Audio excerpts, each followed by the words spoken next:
Olá, estudantes!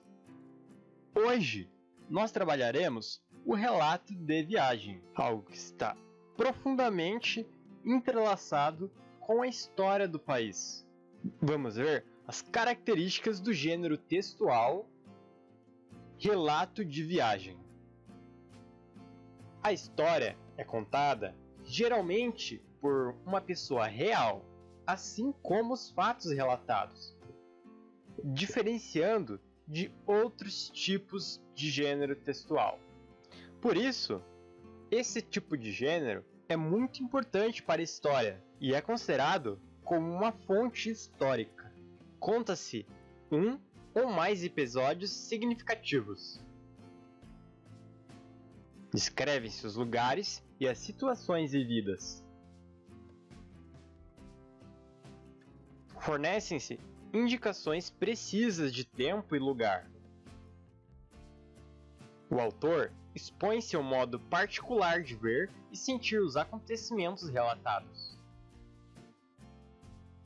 Nós trabalharemos Cronistas do Descobrimento, de Antônio Carlos Oliveira e Marcos Antônio Villa. Utilizamos a fonte passeioweb.com.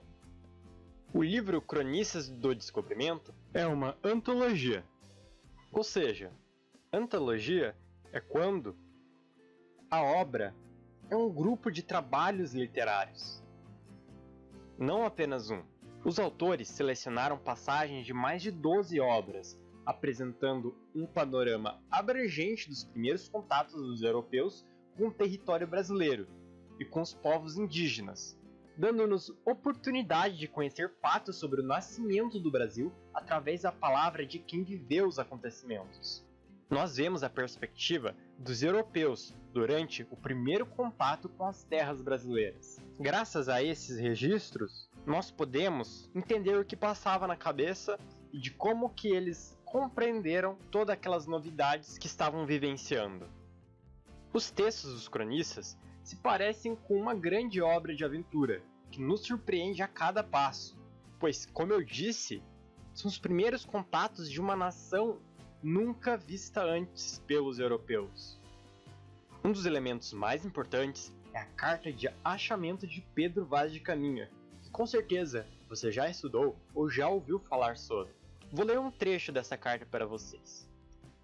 Neste dia, às horas de véspera, houvemos vista de terra, primeiramente um grande monte, muito alto e redondo, e doutras serras mais baixas ao sul dele, e de terra chã com grandes arvoredos.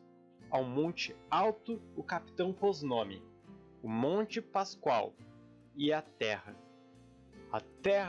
da Vera Cruz. Na primeira leitura, nós podemos ver as marcas linguísticas daquele tempo.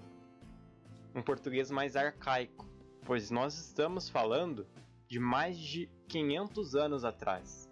Essa carta de Pedro Vaz de Caminha relata o primeiro contato que eles tiveram quando viram a Terra. Temos que ver quanto que eles aumentam as características.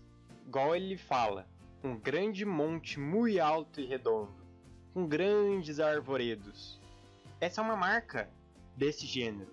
É a mesma coisa quando você vê algo grandioso que você nunca tinha visto antes. Quando você descreve, você acaba exagerando alguma parte dessas características. Continuando. Dali avistamos homens que andavam pela praia, obra de 7 ou 8, segundo disseram os navios pequenos, por chegarem primeiro. Aqui nós percebemos que provavelmente esses homens são os indígenas, né? Eram pardos, todos nus, sem coisa alguma que lhes cobrisse suas vergonhas. Nas mãos traziam arcos com suas setas. E aqui eles descrevem aqueles homens, aqueles indígenas que eles encontraram. E como eles veem aquela cultura totalmente diferente, logicamente eles ficam espantados, né? Eles nunca tinham visto nada parecido. A feição deles é serem pardos, maneira de avermelhados, de bons rostos e bons narizes, bem feitos. que eles já começam a detalhar um pouco mais a característica física dos indígenas. A feição. Caminha, o trabalho dele era descrever tudo para a realeza. Ele tinha que detalhar ao máximo. Por isso que ele aborda todos esses detalhes. Ele ia detalhando tudinho, como se estivesse gravando um vídeo. Deram-lhes ali de comer pão e peixe cozido, com feitos mel e figos passados. Não quiseram comer quase nada daquilo, e, se alguma coisa provaram, logo a lançaram fora. Trouxeram-lhes vinho numa taça. Mal lhe puseram à boca. Não gostaram nada, nem quiseram mais. E aqui a gente vê o contraste de culturas, né? Como os europeus tinham uma cultura totalmente diferente, que literalmente estava separada por um oceano, com certeza houve conflitos culturais. Águas são muitas, infindas, e em tal maneira é graciosa que, querendo-a aproveitar, dá-se-a nela tudo, por bem das águas que tem.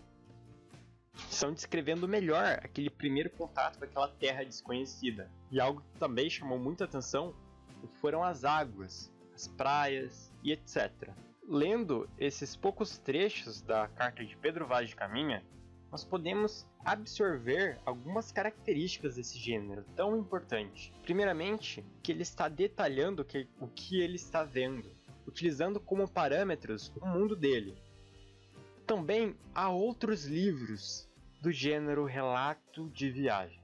Um deles é Livre, a jornada de uma mulher em busca do conhecimento. E também Transpatagônia, Pumas não comem ciclistas, de Guilherme Cavallari.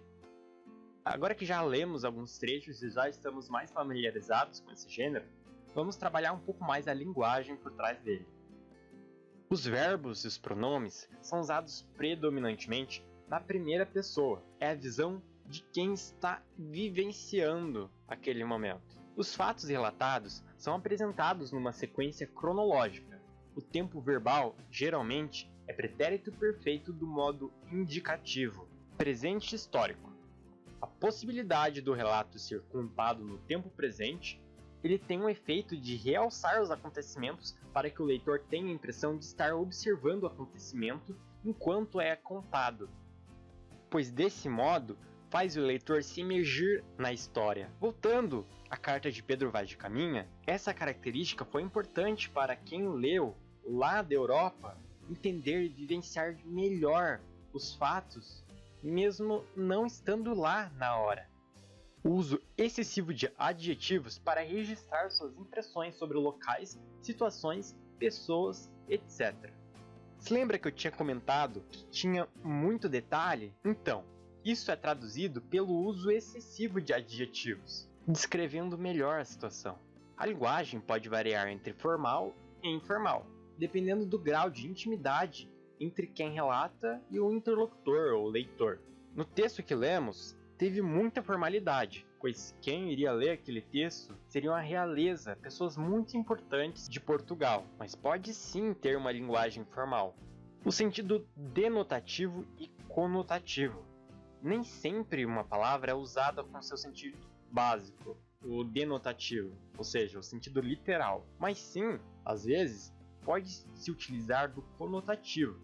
Prevalece a subjetividade, isto é, predominam as impressões e sensações do autor. Igual quando eu disse que às vezes algumas coisas podem ser exageradas. Igual ali, ele estava emocionado, era algo incrível, então a emoção tomou conta e algumas coisas acabaram sendo exageradas, enaltecidas. Agora é hora de produzir. Lembre-se que trata de um texto narrativo sobre algo que já aconteceu. Pode ser fictício ou não, porém deve ser envolvente, ter uma introdução, desenvolvimento e conclusão. Faça o planejamento de seu texto, seguindo os elementos e estrutura da narrativa. Evite descrições genéricas, abuse dos detalhes. Porém, eles devem ser somativos, sem ser redundante ou repetitivo. Ao escrever um relato ou uma narrativa de aventura, lembre-se de que o enredo deverá conter as seguintes partes: Situação inicial, ou seja, são apresentados os personagens e algumas circunstâncias da história, como o tempo e o lugar onde a ação se desenvolverá. E o conflito, a sucessão de episódios que constituem a ação. Então, o clímax, momento de maior expectativa da narrativa. E por último, o desfecho ou final, que tem a resolução do conflito da narrativa. Descreva pessoas, paisagens, etc., que contribuam para tornar a situação vivida especial para você.